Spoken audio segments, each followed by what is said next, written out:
ओम शांति। आज 18 मार्च 2023 की साकार मुरली। आज बाबा ने कहा, मीठे बच्चे, मोस्ट विलवेड बाप का यथार्थ परिचय देने की युक्तियां निकालनी है। एक्यूरेट शब्दों में अलग का परिचय दो तो सर्वव्यापी की बात खत्म हो जाएगी। प्रश्न, अविनाशी ज्ञान रतन चुगने वाले बच्चों का फर्ज क्या है? उत्तर, ज्ञान की हर बात पर अच्छी रीति विचार सागर मंथन कर एक बाप की सबको सही पहचान देना। पुण्य आत्मा बनाने वाले के साथ साथ पाप आत्मा किसने बनाया ये समझ देना तुम बच्चों का फर्ज है। सबको रावण के बेर चुगने से बचाए ज्ञान रतन चुकाने हैं। सर्विस की भिन्न भिन्न युक्तियां निकालनी है। सर्विस में बिजी रहने से ही अपार खुशी रहेगी। गीत है, प्रीतम आन मिलो। ओम शांति। बाप परम पिता को हमेशा रचयिता कहा जाता है।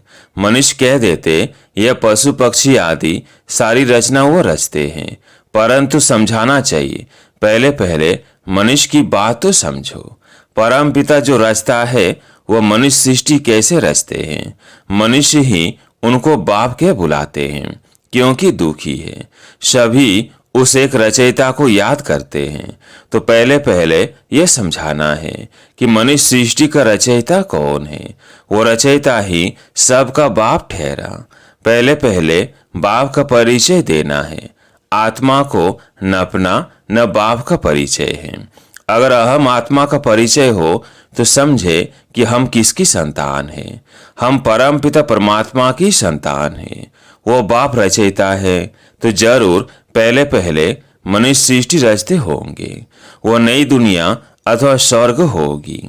बाप जरूर स्वर्ग ही रचेंगे। बाप दुख के लिए रचना रचे ये हो नहीं सकता, जबकि हम उस बाप के बच्चे हैं। जो बाबा स्वर्ग रचता है तो हम भी वहाँ होने चाहिए या परम धाम में होने चाहिए, परंतु हमको यहाँ पाड़ बजाने आना पड़ता है। यह विचार सागर मंथन करने की युक्तियाँ। जितना समय मिले तो यही विचार सागर मंथन करना है। साधु संत आदि कोई भी यथार्थ रीति बाप को जानते नहीं हैं। रचयिता जरूर स्वर्ग ही रचेंगे तो फिर सब आत्माएं निर्वाण धाम में होनी चाहिए। वो निर्वाण धाम है हम सब आत्माओं का घर, जहाँ बाप भी रहते हैं। तुम बच्चों को बेहद के बाप से बुद्धि योग जोड़ने लिए मेहनत करनी पड़ती है। योग न होने के कारण ही फिर मनुष्य पाप होते हैं, यह धारणा नहीं हो सकती है। बाप को याद नहीं करते। भगवान तो एक ही है, वह है मोस्ट विलवेड स्वर्ग का रचयिता। वहाँ बहुत सुख है। यहाँ दुख होने के कारण ही भगवान को याद करते हैं। बाप बच्चों को सुख के लिए ही जन्म देते हैं। सतयुग त्रेता को कहा जाता है सुखधाम। अभी है कलयुग, इनके बाद फिर सतयुग आना है तो जरूर बाप को भी आना चाहिए। ऐसे से विचार सागर मंथन कर फिर कोई को बैठ समझाना चाहिए। यहाँ तुमको बाप का परिचय मिलता है बाप द्वारा। मनुष्य उस मोस्ट विलवेड बाप को जानते नहीं। बाप को जानते ही नहीं तो अपने को उसके बच्चे भी समझते नहीं। हमने बाप को जाना है तो उनको याद करते हैं। वो बेहद का बाप है सभी आत्माओं का। वो निराकार इस साकार प्रजापिता द्वारा रचना रचते हैं। प्रजापिता ब्रह्मा है, ब्राह्मण ब्राह्मणिया भी है। जरूर प्रजापिता ब्रह्मा का बाप परम पिता ही होगा, जिसको क्रिएटर कहा जाता है। कोई भी आते हैं तो पहले पहले बाप का परिचय देना है। जब अलप याद पड़े तब फिर आगे समझ सके। अलप बिगर कुछ भी समझ नहीं सकेंगे। वह भी समझाना ऐसे हैं जब मनुष्य समझे। इन्हों की समझानी तो बड़ी एक्यूरेट दिखाई पड़ती है। ऐसे और तो कोई नहीं समझाएंगे कि वो बेहद का बाप स्वर्ग का रचयिता है। जरूर नर का भी रचयिता कोई होगा। पावन बनाने वाला एक बाप है तो जरूर पतित बनाने वाला भी कोई एक होगा। यह अच्छी रीति समझाना है। बाप कौन है जिसको हम याद करते हैं? रावण को तो याद नहीं करेंगे। मनुष्य तो न पावन बनाने वाले राम परमात्मा को जानते, न पतित बनाने वाले रावण को जानते, बिल्कुल ही अनजान है। फॉर्म भराने समय भी पहले बाप का परिचय देना है। तुम्हारी आत्मा का बाप कौन है? यह प्रश्न और कोई पूछ ना सके। आत्मा तो हर एक मनुष्य में है। जीवात्मा, पाप आत्मा, पुण्य आत्मा कहा जाता है ना। पुण्य आत्मा तो बाप ही बनाते हैं। फिर इनको पाप आत्मा कौन बनाते हैं? यह जरूर समझाना पड़े। बाप जो स्वर का रचयिता है, जिसके हम सभी बच्चे हैं, उनको तुम जानते हो। वह तो जरूर पावन दुनिया ही रचते होंगे। अभी है पतित दुनिया, इसलिए मनुष्य गाते भी हैं, हे पतित पावन आओ। इतने सब पतित मनुष्यों को पावन कौन बनाए? सर्वव्यापी है, फिर तो यह बात नहीं उठती कि परम पिता परमात्मा आओ। सर्वव्यापी है, फिर तो उसको याद करने की भी दरकार नहीं। अभी हम आपको बहुत अच्छी राय देते हैं। ब्रह्मा की राय तो मशहूर है ना। हम ब्रह्मा मुख वंशावली ब्राह्मण ब्राह्मणियां हैं। ब्रह्मा को भी राय देने वाला जरूर ऊंच होगा। ब्रह्मा वल्द परम पिता परमात्मा शिव, वो है आत्माओं का पिता, वो है प्रजापिता। तुम बच्चे सर्विस के लिए ऐसे ऐसे विचार सागर मंथन करेंगे तो तुमको बहुत खुशी रहेगी। कोई आए तो उनको ज्ञान रतन देने हैं। बाप आकर अविनाशी ज्ञान रतन चुकाते हैं, जिससे हम विश्व के मालिक बनते हैं। फिर रावण आकर बैर चुकाते हैं। शिव का चित्र, देवताओं के चित्र सब पत्थर के ही हैं। पत्थर को पूजते पूजते पत्थर बुद्धि बन जाते हैं। शिव का भी पत्थर का चित्र है। जरूर कोई समय शिव बाबा चैतन्य में आकर पढ़ाते होंगे। प्रजापिता ब्रह्मा भी होगा, ब्रह्मा कुमारी सरस्वती भी होगी। अब प्रैक्टिकल में है। इनके लिए गायन है शव की मनोकामनाएं पूरी करने वाली, अविनाशी ज्ञान रतन दान करने वाली गॉडेज ऑफ नॉलेज। उन्होंने फिर सरस्वती को बेंजो दे दिया है। ये सब बातें बुद्धि में आनी चाहिए। जिसको भाषण करना है तो विचार सागर मंथन करना होता है। पहले भाषण लिख और रिफाइन करना चाहिए। बड़े बड़े स्पीकर्स जो होते हैं वो बहुत खबरदारी से बोलते हैं, बिल्कुल एक्यूरेट सुनाते हैं। जरा भी हिचका तो आबरू यानी इज्जत चली जाएगी। पहले से ही पूरी प्रैक्टिस करते हैं। यहाँ भी इतना बुद्धि में रहना चाहिए जो किसको बाप का परिचय दे सको। सर्विस करनी है। भिखारी गुरुओं की जंजीरों में बहुत फंसे हुए हैं। वह कोई की सरगति तो कर नहीं सकते। पतित पावन निराकार भगवान को ही कहा जाता है। सर्वव्यापी के ज्ञान से तो कोई की सदगति हुई नहीं है। पतित पावन है एक शिव बाबा, उनको रुद्र भी कहा जाता है। रुद्र यज्ञ भी मशहूर है। इतना बड़ा यज्ञ और कोई रच ना सके। रुद्र ज्ञान यज्ञ कितने बस चलता है, ज्ञान सुनाते ही रहते हैं। यज्ञ जब रचते हैं तो उसमें शास्त्र भी रखते हैं। रामायण भागवत आदि की कथा सुनाते हैं, उसको रुद्र यज्ञ कहते हैं। वास्तव में रुद्र यज्ञ यह है। यह यज्ञ तो बहुत समय चलता है। उन्हों का तो करके मास भर यज्ञ चलेगा। यह तो देखो कितना समय चलता है। इसमें जो भी सब पुरानी चीजें हैं वह खत्म होनी है। ये सारी पुरानी दुनिया इसमें भस्म होनी है। कितना बड़ा यज्ञ है, ख्याल तो करो। जब शव के शरीर स्वाहा हो तब सभी आत्माएं वापिस परम धाम जाए। जब तक बाप ना आए तो पति से पावन कैसे बने? माया की जंजीरों से लिबरेट कौन करे? कोई तो होना चाहिए ना। इसलिए खुद मालिक ही आते हैं। ऐसा नहीं सर्वव्यापी हो बैठकर ज्ञान देते हैं। वो तो आते हैं, हम उनकी संतान पोत्रे हैं। वास्तव में हो तुम भी। अब वो बाप आया हुआ है, अपना परिचय दे रहे हैं। स्वर्ग की स्थापना हो रही है। हमें राजयोग ऋषि, वो है हठयोग ऋषि। इस पर शायद एक कहानी भी सुनाते हैं कि फलाने ऋषि का वजन भारी है या राज ऋषि का वजन भारी है। वैसा भक्ति मार्ग की बातें, और यह है ज्ञान मार्ग। भक्ति और ज्ञान के तराजू की कुछ कथा है। एक तरफ है सब भक्ति के शास्त्र, दूसरे तरफ है एक ज्ञान की गीता। तो भारी एक गीता हो जाती है। गीता है राज ऋषियों की, हठ योगियों के तो बहुत शास्त्र है। एक तरफ वो सब डालो और दूसरी तरफ गीता डालो। वास्तव में वो भी कोई हमारी है नहीं, हमारी तो है ही ज्ञान की बात। गीता का भगवान आता ही है सदगति करने के लिए, तो बच्चों की बुद्धि में ये सब रहना चाहिए। फिर कोई समझे न समझे, अपना फर्ज है हर एक को समझाना। मौत के समय सभी की आंखें खुलेंगी।